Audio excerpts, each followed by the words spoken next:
जय हिंद साथियों। मैं पारस कुमार आप सभी का एक बार पुनः स्वागत करता हूं पारस फ्री एजुकेशन में। साथियों, मैं एक बार पुनः मध्य प्रदेश शिक्षक भर्ती वर्ग 3 के लिए हिंदी के टॉप 25 क्वेश्चन लाया हूं, जो कि आपके सिलेबस के अनुसार हैं और इनके आपके एग्जाम में आने की पूर्णतः संभावना है। इसलिए आप सभी से रिक्वेस्ट है, इस वीडियो को आप कंप्लीट देखिएगा और आप कितने प्रश्नों के सही जवाब दे पाते हैं वो भी आप हमें कमेंट बॉक्स में अवश्य बताएं। और वीडियो पसंद आएगा आपको वीडियो को लाइक करना है और अपने साथियों के साथ इस वीडियो को अधिक से अधिक शेयर भी करना है। तो चलिए शुरू करते हैं प्रश्न क्रमांक 1 से। और इसी तरह के वीडियो पाने के लिए चैनल को सब्सक्राइब भी अवश्य कर लीजिएगा। विकास को जब भी कक्षा में उत्तर देने के लिए कहा जाता है तो वह हकलाने लगता है। बताना है इसका क्या वजह हो सकता है। क्या विकास जानबूझकर ऐसा करता है, या विकास को सही उत्तर पता नहीं होता, यह विकास की आदत है, या फिर बड़े समूह के सामने अपनी बात कहने में मनोवैज्ञानिक दबाव महसूस करता है। तो देखिए भाई, जब विकास को कक्षा में उत्तर देने के लिए कहा जाता है तो विकास हकलाने लगता है। ऐसा इसलिए होता है क्योंकि विकास अधिक लोगों के सामने या बड़े समूह के सामने अपनी बात को कहने में एक दबाव महसूस करता है, जिसे कहा जाता है मनोवैज्ञानिक दबाव। विकल्प डी यहां पर हमारा राइट आंसर हो जाएगा। ठीक है, चलिए इसके बाद हम अगला क्वेश्चन लेते हैं। पवन के पर्यायवाची वाले शब्दों की सही पंक्ति को चुनें। बताना है किस पंक्ति में पवन के पर्यायवाची दिए गए हैं। समीर पवन का पर्यायवाची होता है, मारुत भी होता है। अनल अग्नि का पर्यायवाची होता है और तरु होता है वृक्ष का पर्यायवाची, अर्थात ये तो गलत हो जाएगा। इसमें भी क्या है, अनल दिया है जो अग्नि का पर्यायवाची है, ये भी गलत हो जाएगा। विकल्प सी में क्या है, समीर, मारुत, अनिल, बात, ये बिल्कुल सही है। ये हो गए पवन के पर्यायवाची। विकल्प सी यहां पर हमारा राइट आंसर होगा। देखिए साथियों, अनिल और अनल इन दोनों में छात्रों को बहुत कंफ्यूजन होता है, तो ध्यान रखिएगा। अनल अग्नि का पर्यायवाची है और अनिल वायु का पर्यायवाची। ठीक है, चलिए अगला क्वेश्चन लेते हैं। प्राथमिक स्तर पर कौन सी गतिविधि बच्चों की मौखिक अभिव्यक्ति के विकास में सबसे कम प्रभावी है। देखिए, सबसे कम प्रभावी या सबसे अधिक प्रभावी, जब भी ऐसा क्वेश्चन आए आपको चारों विकल्प पढ़ना है, उसके बाद आंसर टिक करना है। किसी घटना का वर्णन करना, कहानी को शब्द सा दोहराना, कहानी को अपनी भाषा में कहना, या फिर चित्र देखकर कहानी लिखवाना। मैंने आपको बताया था कई बार कि मौखिक अभिव्यक्ति में सबसे महत्वपूर्ण होता है बच्चे की स्वयं की अभिव्यक्ति। मतलब बच्चा उस घटना के बारे में या उस पॉइंट के बारे में कुछ ना कुछ अपने से अभिव्यक्त करे। तो किसी घटना का वर्णन करेगा तो ये सही होगा, कहानी को अपनी भाषा में कहेगा ये भी सही होगा, चित्र देखकर कोई कहानी लिखेगा ये भी सही होगा। लेकिन कहानी को शब्द सा दोहराना, मतलब जैसे शिक्षक कोई कहानी बोल रहा है और बच्चा क्या है उसको दोहरा रहा है, तो ये भैया क्या है, सबसे कम प्रभावी है। तो विकल्प बी यहां पर हमारा राइट आंसर हो जाएगा। ठीक है, चलिए अगला क्वेश्चन देखते हैं। निम्न विलोम शब्दों में से कौन सा जोड़ा सही नहीं है। देखिए यहां पर क्या है, विलोम शब्दों के जोड़े दिए हुए हैं, बताना है कौन सा जोड़ा सही नहीं है। कुख्यात का विलोम विख्यात होता है, बिल्कुल भाई होता है, सही है ये तो। जागृति का विलोम सुषुप्ति होता है, बिल्कुल भाई सही है। तामसिक का विलोम सात्विक होता है, बिल्कुल सही है। अभिज्ञ का विलोम अज्ञ होता है, एक गलत है। अभिज्ञ का विलोम होता है भाई अनभिज्ञ। क्या होता है, अनभिज्ञ होता है। अर्थात हम कह सकते हैं जो विकल्प डी है यह जोड़ा सही नहीं है, यही अपना आंसर हो जाएगा। यहां पर जो मैंने विलोम शब्द बताए हुए हैं साथियों, यह आपसे एग्जाम में अलग अलग भी पूछे जा सकते हैं, इसलिए आपको इन चारों को ध्यान रखना है। चलिए इसके बाद हम अगला क्वेश्चन लेते हैं। भाषा शिक्षण में दृश्य श्रव्य साधनों के प्रयोग का मुख्य प्रयोजन क्या होता है। बताएं आप लोग, जो भाषा शिक्षण में दृश्य श्रव्य साधन का यूज होता है, इसका मुख्य प्रयोजन क्या है। तो आपको पता है इसका मुख्य प्रयोजन होता है कि जो बच्चों की ज्ञान इंद्रियां हैं उनको क्या है, अधिक से अधिक क्रियाशील बनाया जाए। ठीक है, क्योंकि किसी भी अधिगम में जितनी अधिक ज्ञान इंद्रियां भाग लेती हैं वह अधिगम उतना ही अधिक प्रभावपूर्ण होता है। और 10 श्रव्य साधनों से क्या है, जो रुचिपूर्ण पाठ्यक्रम भी हो जाता है। ठीक है, तो यहां पर विकल्प ए यहां पर हमारा राइट आंसर हो जाएगा। ठीक है, चलिए इसके बाद अगला क्वेश्चन लेते हैं। जिन वर्णों का उच्चारण नाक तथा मुंह से होता है वो क्या कहलाते हैं? नाक और मुंह से, नाक और मुंह से कौन से कहलाते हैं? तो भाई उन्हें कहा जाता है क्या, अनुनासिक कहा जाता है। विकल्प बी यहां पर हमारा राइट आंसर होगा। जैसे हम बात करें आंख है, बोल के देखो आंख, नाक और मुंह दोनों से होगा, गांव है ना, इस तरह से। चलिए भाई इसके बाद हम अगला क्वेश्चन लेते हैं। कौन कथन संगत नहीं है? संगत नहीं है मतलब क्या है, सही नहीं है, ये यहां पर कहा गया है। पाठ्य पुस्तक विद्यार्थी और शिक्षक दोनों के लिए आधारभूत है, बिल्कुल भाई ये तो सही बात है। पाठ्य पुस्तक कक्षा शिक्षण का प्रमुख साधन है, बिल्कुल। साधन का मतलब होता है सहायक सामग्री, बिल्कुल सही है। पाठ्य पुस्तक शिक्षण का साधन है, साध्य नहीं, बिल्कुल सही है। देखिए साध्य का मतलब क्या होता है, उद्देश्य। लेकिन विकल्प डी में क्या है, पाठ्य पुस्तक शिक्षण का साध्य है मतलब उद्देश्य है, सहायक सामग्री नहीं है। तो ये तो भैया क्या है, गलत बात बोली गई है विकल्प डी में, यही अपना आंसर हो जाएगा। ठीक है, क्योंकि पाठ्य पुस्तक शिक्षण में क्या है, एक सहायक सामग्री होती है, ना कि वह उद्देश्य होता है। ठीक है, अगला क्वेश्चन लेते हैं। दिए गए मुहावरे का सही अर्थ चुनिए। आप लोगों ने एक चीज सुना होगा, श्री गणेश कहना, है ना, श्री गणेश कहना। इसका अर्थ क्या होता है, इसका अर्थ होता है किसी कार्य को प्रारंभ करना। और श्री गणेश करना का विलोम शब्द क्या होता है, इति श्री करना। इति श्री का मतलब क्या होता है, कार्य समाप्त करना। तो दोनों पॉइंट ध्यान रखिएगा, इति श्री करना इसका अर्थ होगा कार्य समाप्त करना। विकल्प बी यहां पर हमारा राइट आंसर होगा।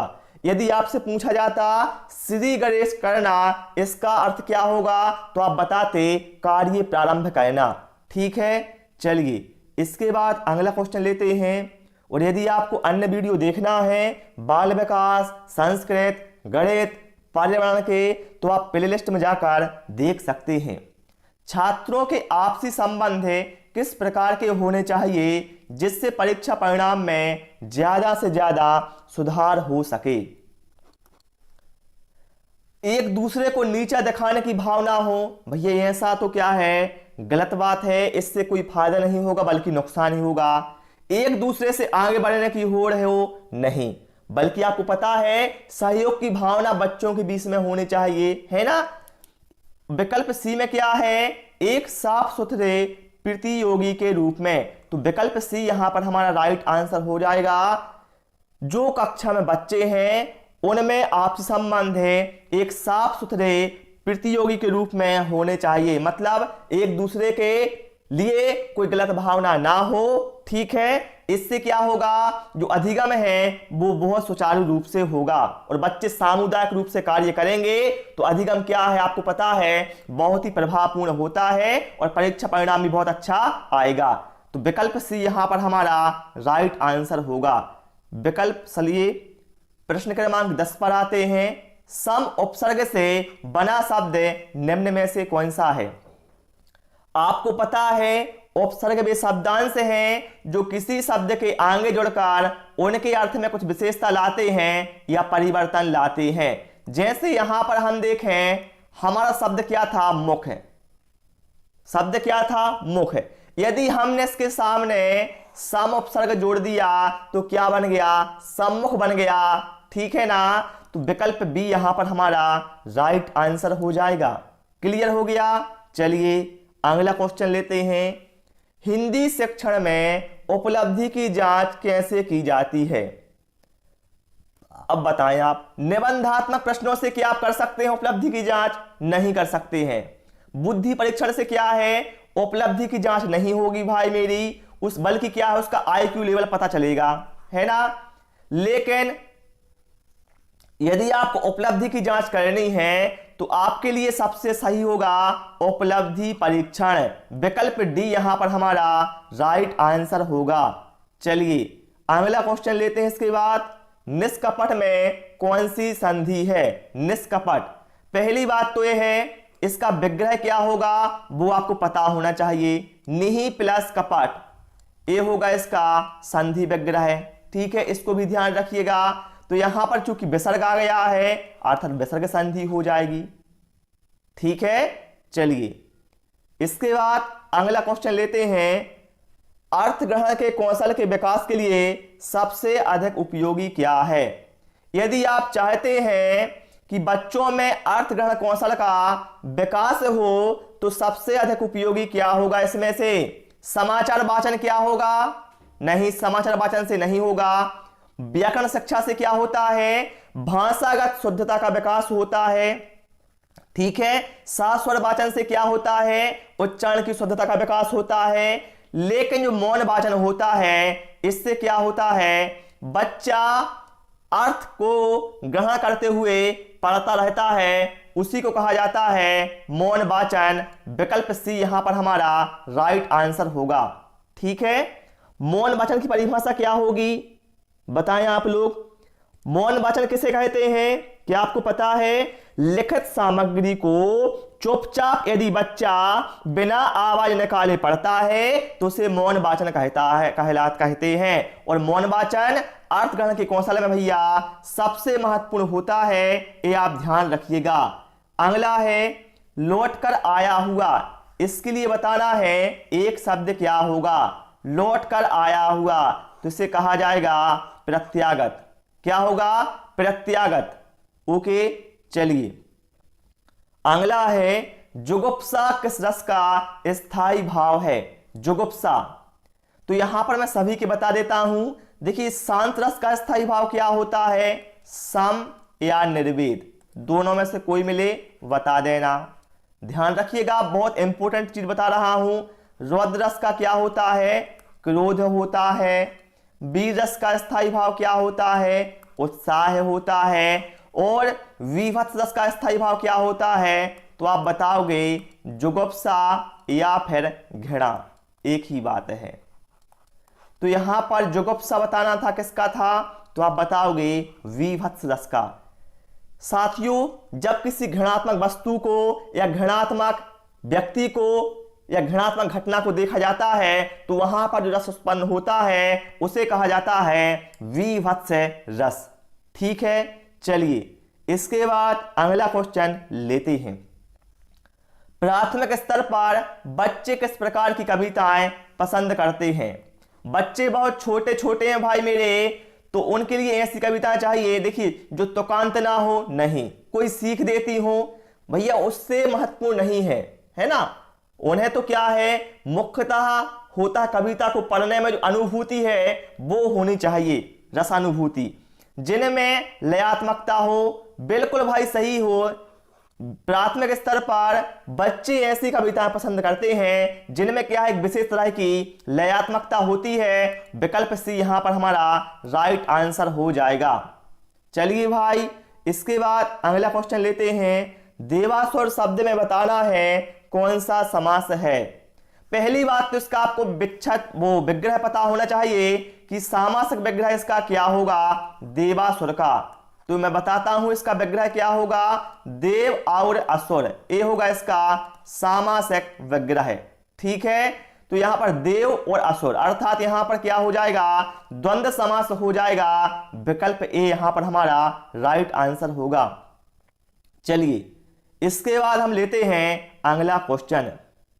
दिए गए शब्द का विलोम निम्न पंक्ति में से चुनिए। यहां पर शब्द दिया है हमें अनिवार्य, अब इसका जो विलोम है इन पंक्तियों में चुनना है, किसमें दिया है भैया। इसका विलोम क्या होता है पहले आप ये बताएं। अनिवार्य का विलोम होता है वैकल्पिक, होता है ना वैकल्पिक। तो आप देखिए वैकल्पिक किसमें दिया है, विकल्प सी में दिया है, तो यहां पर यही अपना राइट आंसर हो जाएगा। क्वेश्चन तो वही है, तरीका चेंज हो गया।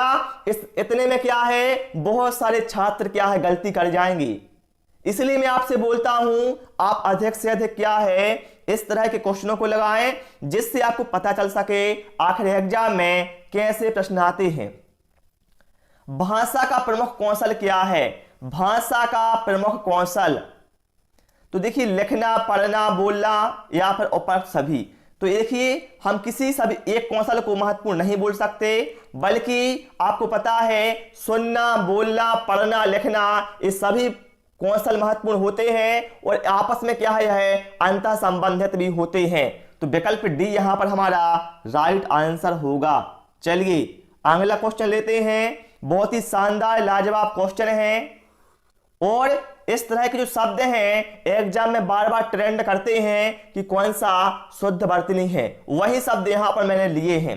जैसे यहां पर इसकी शुद्ध वर्तनी क्या होगी भाई मेरे, अलौकिक होगी। मतलब यहां पर क्या है, जो आ में आ की मात्रा है ए नहीं आनी थी। यहां पर जैसे या में देखिए आ की मात्रा है ए नहीं आनी थी, बल्कि इसका शुद्ध रूप क्या होता, अत्यधिक होता। इस तरह से ठीक है, और ये टाइप गलत होते हो गया था यहां पर। ठीक है, यहां पर एक दूसरा शब्द था, मैं बताता हूं क्या था। यहां पर एक दूसरा शब्द लिखा था मैंने, अनुगृहीत। क्या लिखा था मैंने, अनुगृहीत लिखा था, जो कि क्या है ए भी गलत था, बल्कि अनुगृहीत लिखा जाएगा कैसे, इसको भी आप ध्यान रखिएगा। अनुगृहीत लिखा जाएगा इस तरह से। और यहां पर जो विकल्प सी है ये यहां पर अपना राइट आंसर हो जाएगा, अनाधिकार। ठीक है, अनाधिकार यहां पर भैया हमारा सही आंसर होगा। इसकी वर्तनी शुद्ध है, बाकी इन तीन की नहीं है। ठीक है, देख लिया ना। चलिए भाई इसके बाद हम अगला क्वेश्चन लेते हैं। ईश्वर तुम्हें सफलता दे यह कैसा वाक्य है? देखिए रचना के आधार पर वाक्य के भेद होते हैं 3 और अर्थ के आधार पर वाक्य के भेद होते हैं 8। तो यह बताना है अर्थ के आधार पर है कौन सा वाक्य है।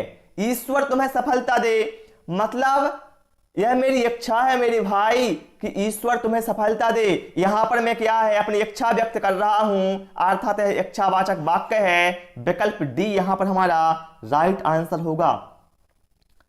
अगला है उपलब्धि परीक्षण के संबंध में कौन सा कथन उपयुक्त नहीं है? बताइएगा कौन सा कथन उपयुक्त नहीं है। मतलब यहां पर आपको नेगेटिव कथन देखना है। बताएं आप लोग, मैं सीधा आपको आंसर बताता हूं। विकल्प डी यहां पर अपना राइट आंसर होगा। वस्तुनिष्ठ परीक्षा से मौलिकता का विकास होता है। आप ही बताएं क्या वस्तुनिष्ठ परीक्षा से मौलिकता का विकास होगा? नहीं होगा, बल्कि क्या है वस्तुनिष्ठ परीक्षा से क्या होगा, ज्ञानात्मक मतलब बच्चे के ज्ञानात्मक पक्ष से संबंधित जानकारी प्राप्त होती है। तो यहां पर ही अपना राइट आंसर हो जाएगा, क्योंकि मौलिकता आपको पता है रचनात्मकता या सृजनात्मकता का प्रमुख गुण होता है ना। चलिए इसके बाद हम अगला क्वेश्चन लेते हैं। आंख की किरकिरी होना, इस मुहावरे का बताना है क्या अर्थ होगा। आंख की किरकिरी होना तो इसका अर्थ होगा अप्रिय लगना। विकल्प ए यहां पर हमारा राइट आंसर होगा। चलिए अगला क्वेश्चन है, बहुत ही शानदार लाजवाब क्वेश्चन है। 6 वर्षीय सोनाली बातचीत करते समय कभी कभी अपने मातृभाषा के शब्दों का प्रयोग करती है, यह किसकी ओर संकेत कर रहा है? देखिए ऐसा नहीं कहा गया है कि हमेशा करती है, कभी कभी भैया वह कर लेती है मातृभाषा के शब्दों का प्रयोग बातचीत करते हुए। तो क्या उसे बिल्कुल भाषा नहीं आती या भाषा की जानकारी नहीं है? ये गलत है। उसका शब्द भंडार बहुत कम है, ये हम नहीं बोल सकते। वह भाषा सीखने की प्रक्रिया में है, बिल्कुल भाई, क्योंकि 6 वर्ष की भैया बच्ची है। ऐसा तो है नहीं है कि वह 15 साल की हो गई या 16 साल की हो गई। तो मतलब हम कह सकते हैं वह अभी भाषा सीखने की प्रक्रिया में है, यही अपना राइट आंसर हो जाएगा। चलिए अगला प्रश्न है, प्रश्न क्रमांक 25। बहुत ही शानदार क्वेश्चन थे सारे ही।